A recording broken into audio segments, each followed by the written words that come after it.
Cricket from the coat hangers, and you're listening to Drop the Mic. Why the long face, Horace? I'm just having a little girl trouble. Pressing charges? I get that a lot.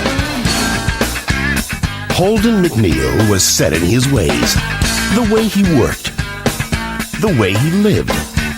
And the way he thought love should be. But then, she showed up.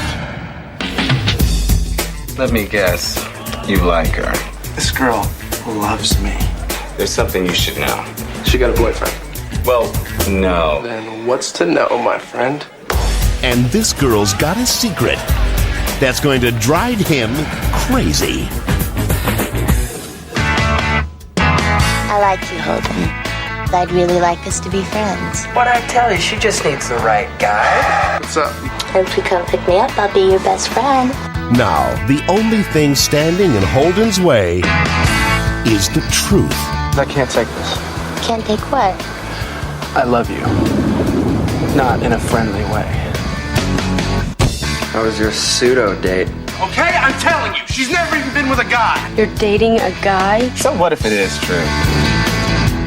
You know you have no shot at getting her into bed. I take it that's not good. Miramax Films presents a comedy that tells it like it feels. She's been around and seen things we've only read about in books. So what'd you do last night? Got lucky. Chasing Amy. Welcome back to our humble podcast. This is episode 180, Raunchy Rom-Coms, and we are your hosts for the time being. First up, we have Diego Luna, followed by James Warney.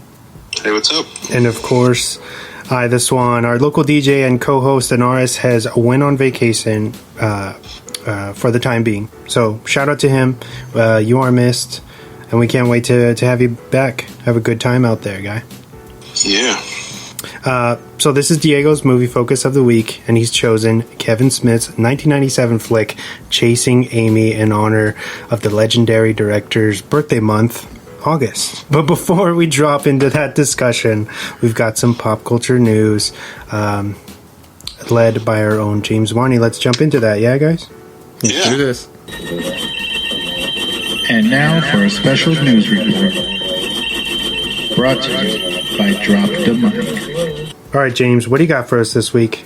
All right. So the official trailer for "You Cannot Kill David Arquette" was officially released a few days ago, actually, and it's actually set to hit digital or on demand the 28th of this month, and on the 21st in select theaters and or select drive-in theaters. So keep an eye out for that if you're a David Arquette fan and you're following his wrestling career at the time being. Which your boy is. So has anybody seen any of his wrestling matches? I have. It's they're pretty, you know what, like for how he was in WCW to now, he's kind of become a full circle athlete in the square circle.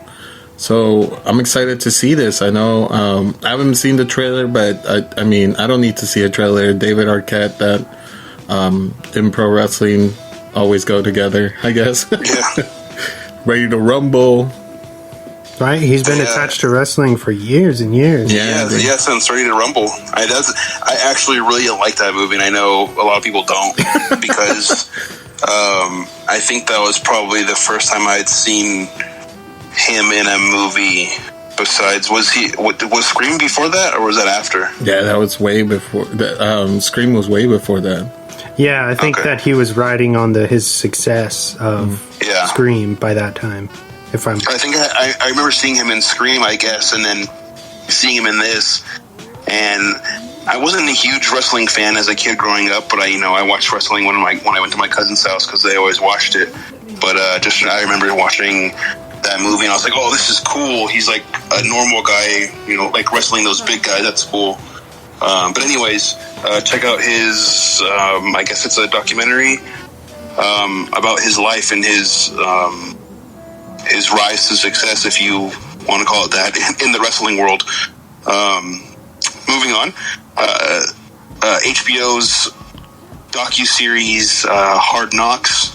If any of you guys who don't know what that is, it's basically they have a film crew follow around an NFL team all the way from preseason to the beginning of the start of the NFL season, and basically you get to see the kind of behind the scenes stuff that goes along with people getting cut from the team, things like that, fights in locker rooms and whatever. But it's really interesting, and the Chargers and the Rams are going to be this season or this year for Hard Knocks. So I'm actually interested in watching that because of the Chargers.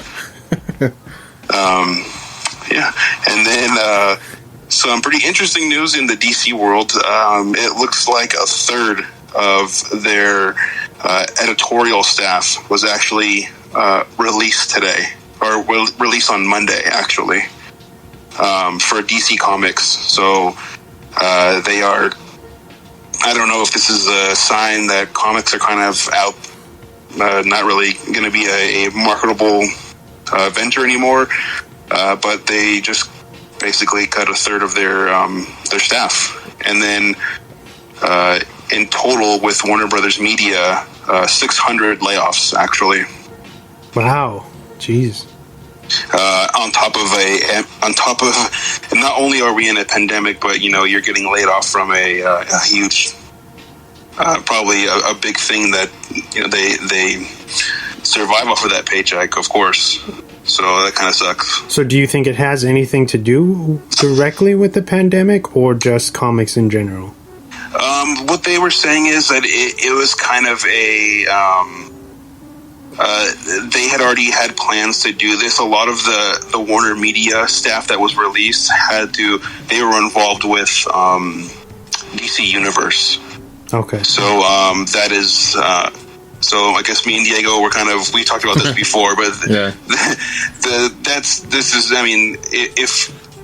Doom Patrol and Harley Quinn are essentially HBO Max originals now. At least that's what it says on HBO Max when you go on there. So they're not even claiming DC Universe anymore. So I think they're just trying to figure out what worked on DC Universe and what didn't, and then trying to integrate it into the HBO Max streaming service. But I from what I read, they were planning to do that all along because they're trying to get rid of HBO. I'm not HBO Max. They're trying to get rid of DC Universe. Yeah, that app as a whole, right? Yeah, and I guess they're trying to save jobs for wherever they can, but the non-essential people that they can afford to lose, they're getting rid of. Damn. Yeah, 600 people. And it's jobs. Not like it's they weren't getting their money's worth. They probably got paid really well. So, yeah, it's a good job. I mean, that's a good job. Yeah.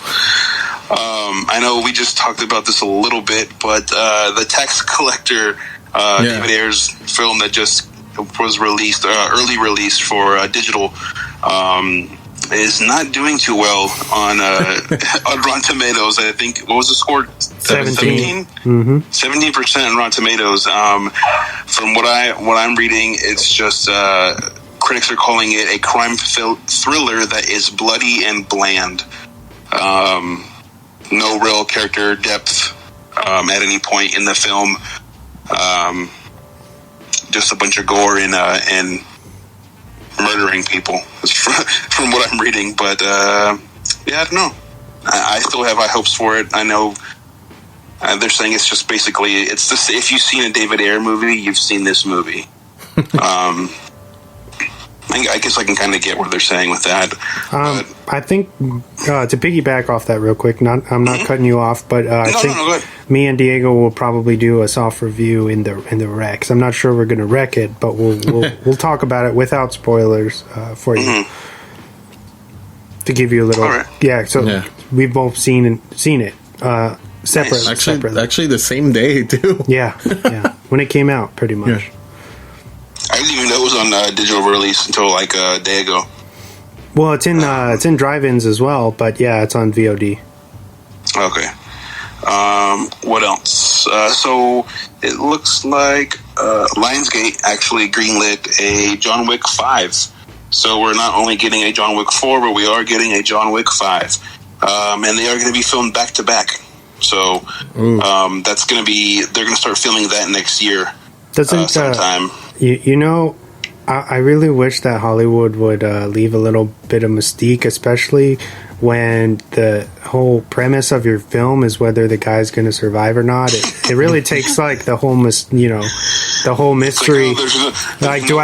You're not worried about him dying. Do I need to see 4 anymore? Yeah. I don't know, dude. Like, you could have just not told us that and filmed it, and then everything would have been cool, And they did that with the Halloween releasing that there was going to be 2 more Halloween films too. Like, why would you do that? Maybe I'm just a movie snob, I guess, or something. No, that's what I think. Me and you talked about that when we saw was it John Wick 2? Mm-hmm.